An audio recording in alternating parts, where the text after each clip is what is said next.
అంటే తెలుగువాడి ఉనికి, తెలుగు జాతి, తెలుగు ఆత్మగౌరవం అని ఈరోజు మనం మాట్లాడగలుగుతున్నామంటే దానికి మూల పురుషుడు అమరజీవి పొట్టి శ్రీరాములు.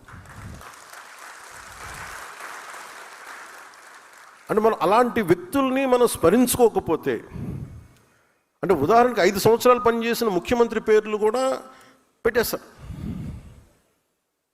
కానీ మనం ఎవరి సాక్రిఫైస్ మీద మనం నిలబడ్డాము, ఎవరి బలిదానం మీద నిలబడ్డాము, ఆ వ్యక్తులను వదిలేస్తున్నాం.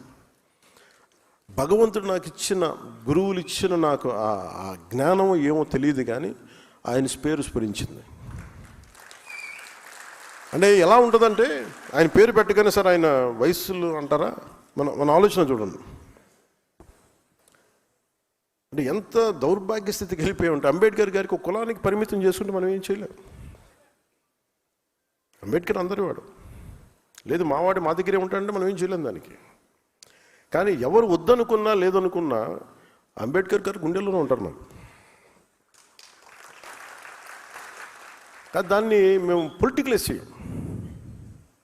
ఓనర్షిప్ ఒక్కళ్ళకి అని అంటానికి కుదరదు, నాయకులకి. అంటే ఈ స్థాయికి ప్రపంచం వెళ్ళిపోతున్నాం. మనం కరెక్ట్ చేసుకోకపోతే మన స్థాయిల్లో చాలా తప్పులు చేసిన వాళ్ళం అవుతాం ఇవన్నీ. సో అందుకని ఇవన్నీ ఒక్కొక్కరు చేసుకుంటూ వెళ్తాం. నా ఉద్దేశంలో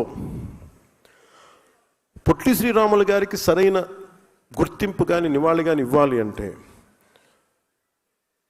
ఒక పోలవరం లాంటి ప్రాజెక్టుకి ఆ మహానుభావుడి పేరు పెడితే నిజంగా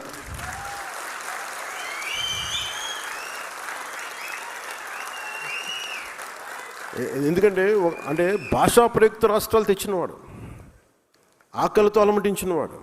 అంటే పోలవరం ప్రాజెక్ట్ అంటున్నాం, కానీ అలాంటి నాకు అనిపించింది ఒక చిన్నపాటి ఒక 2 మండలాలకు ఒక జిల్లాకు వచ్చే దానికి కాదు, దీనికి పెద్ద పేరు పెట్టాలంటే ఒకసారి ఇలాంటి ప్రతిపాదన అంటే ఇది నా ఉద్దేశం.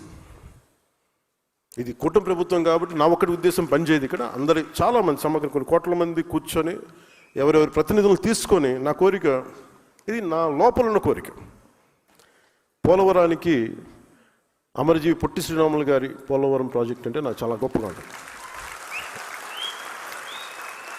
అది కుదురుతుందో లేదో మనకు తెలియదు, కానీ బట్ నాకైతే కోరిక.